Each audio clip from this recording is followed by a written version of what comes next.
And a rental property is one of the most challenging things out there for a landlord. The biggest decision is the one that's right up front, which is, do I sell it vacant or do I sell it with tenants in place?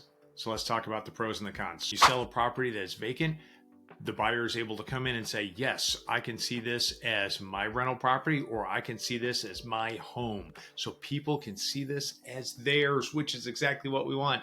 And so we're going to take this rental property where we had some folks in there. We're going to clean it up. We're going to clean it out. We're going to do some repairs, maybe a fresh coat of paint, make it look all nice. And then ideally spend the money to stage it. We're going to sell that for top dollar in the least amount of time. And it's going to go great. You'll sell it just like any other home.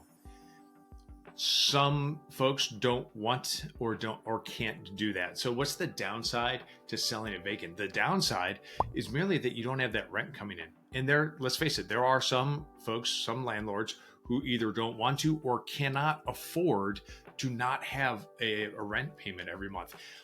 I know that I've had times where I had a vacant house for just a month and I'm paying two mortgages, one for my own house and one for my rental property. It was my first one and I had trouble sleeping at night. That may be your scenario, and I understand, and that's valid, okay? That said, if you have the opportunity to sell it vacant, please do, because you will sell it faster. You're going to sell it for more money, and it's going to be a heck of a lot easier on everybody, mostly you. Okay, so the downside is that you're not getting the money in, and you might have 2 or 3 months of no rent. If you can afford that, you absolutely want to do it. If you can't, or perhaps the tenants are on a longer lease and you want to sell it mid-lease and there's no opportunity to break the lease and get them out, well, in that case, you're going to have to sell it when there's tenants in place or tenant occupied, and it gets a little more complicated.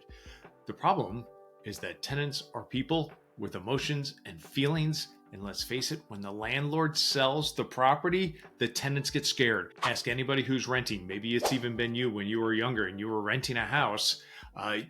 If the owner suddenly said, hey, we're going to be marketing this for sale and we're going to have people coming through looking at the house and walking through while you're trying to live there and moving your stuff around, and you got to keep it clean and move the dogs out. Oh my God, they're a tenant. They're not getting anything from this. There's no value. They're not going to get a paycheck.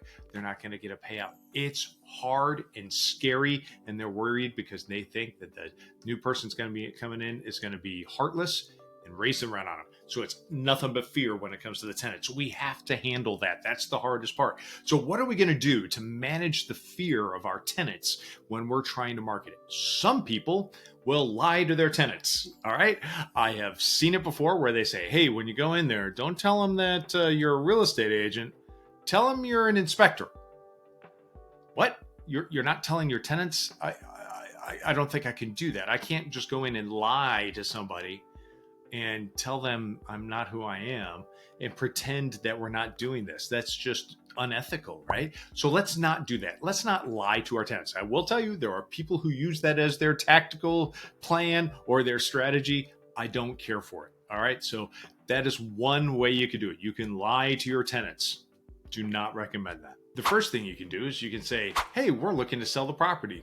I don't suppose you're thinking about moving out, are you? Because if so, maybe we can move that up. We can offer to break the lease for free and you can move out and then I can have a vacant property to sell. Wouldn't that be great? You could sit down and say, hey, you're not looking to move out. Here's where the lease, what it says. You can see that I cannot kick you out and neither can the new person, and that you're locked in with the rent for this period of time. Oh, by the way, here's the market rent. It's probably going to go up or it's not. And you can have that conversation. Now, they're going to react in one of many different ways. And sometimes those reactions are hostile and sometimes they're not. Sometimes they might even want to buy the place. And that is the subject for a whole nother discussion, which we'll talk about next. But in the meantime, you've got these tenants, they're in place and they don't want to buy it. They're scared. You just sat them down. And now you're telling them that, hey, we're going to have some folks calling. They're going to be coming by the house. They're going to be walking through with their muddy shoes and interrupting their life. Oh, it's awful, right? So we're going to incentivize them. What do? We might even offer them some money. We might say, hey, I know that, maybe you're not thinking about moving out, but what if I gave you $500? Would you move out then? And maybe it's called cash for keys. Maybe you just offer them some money to move out. Or you say, hey, during the time when we're showing the property, I'm going to knock a few $100s off the rent as long as you comply, right? we're going to make sure that you have 4 hours notice or 12 hours notice or something legitimate. I wouldn't say, hey, you have to be ready at all times. I would say, hey, when you go away for the day for work, have the house ready to show and we'll show it. You can do that for, an owner occupied home. That's tough with tenants. I typically, when I'm working with a tenant owner property, what I'm going to say is, hey, we're going to show the property at a time that works for you. What is the best time? When you're home or when you're not home?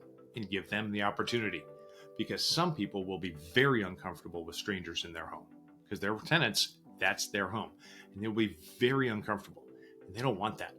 All right. So they have a right to, they have an obligation to let you show it, but they don't have an obligation to, do it whenever you want. All right. So what I will say is, do you want it when you're home or when you're not home?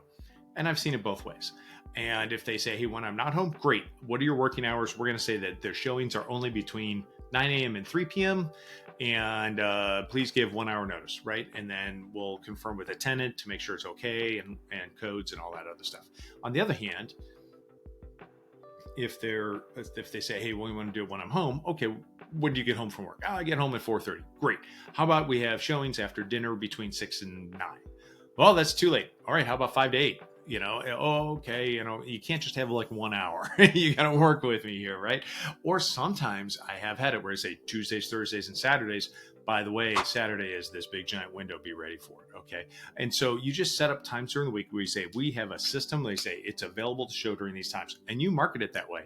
And a legitimate buyer will accommodate your showing. They won't be like, oh, well, I can only look today at 1 and that's it for me, because they're not a legitimate buyer. That's a tourist. Okay. A legitimate buyer, especially for a rental property, is going to be like, what time can I show it? There's a tenant there. I get that. I have 17 of these. I understand completely. And they're going to work with you because that's the way the business is done. So you're going to talk to your tenants. You're going to say, hey, when do you want to show it? Let's accommodate that. Let's give some notice. Another incentive that we're going to offer to them as our tenants, we want their cooperation, is hey, I know you're going to need to clean. How about we offer you $200 towards the first professional cleaning, and you get this thing professionally cleaned beforehand, right? What a great idea. Maybe you even pay to have the lawn mowed professionally during this period of time and edged, because let's face it, a lot of times tenants aren't taking great care of the property, right? So yes, does that come at a cost? Absolutely it does. You're trying to make a profit here. You're running a business. Sometimes making a profit costs you money. So this is what we're going to do. We're going to go out of our way to accommodate our tenants. We're going to go out of our way to mollify them, handle their fears. We want to make sure that they are not afraid of this process. And then we're going to incentivize them to cooperate. All right. Now, I've been on deals where we're trying to sell or buy a tenant occupied property, and I've seen it go both ways, where they are incredibly helpful or they are incredibly difficult. I've even had one where the wife was great and the husband was awful, and they were both on the little text notifications, and one would say, yeah, you can show, and the other was like, F no. And so it was always entertaining. Matter of fact, that was my first listing. It was tenant owned occupied, and they were a couple of peaches. So it was awesome. But that said, that's some of the ways that we can incentivize our tenants to cooperate, because that's in our best interest that they cooperate and they show the property, they show it well. The other thing you want to do when you talk with your tenants is manage their expectations. What's the time frame? What's going to happen after the new owner comes in? How many times do we anticipate people coming into the house? Showings, inspections, appraisal, final walkthrough, that whole process. We want to talk to them about it. Make sure that they are on board, for lack of a better phrase.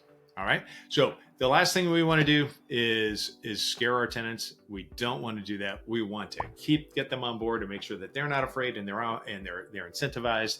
And if you just think about it from their point of view and think about how you would react, how do you handle that? I think you're going to have great success, whether you are the owner selling the property or an agent listing the property. That's how you get it done. All right. If you have any questions, give me a call.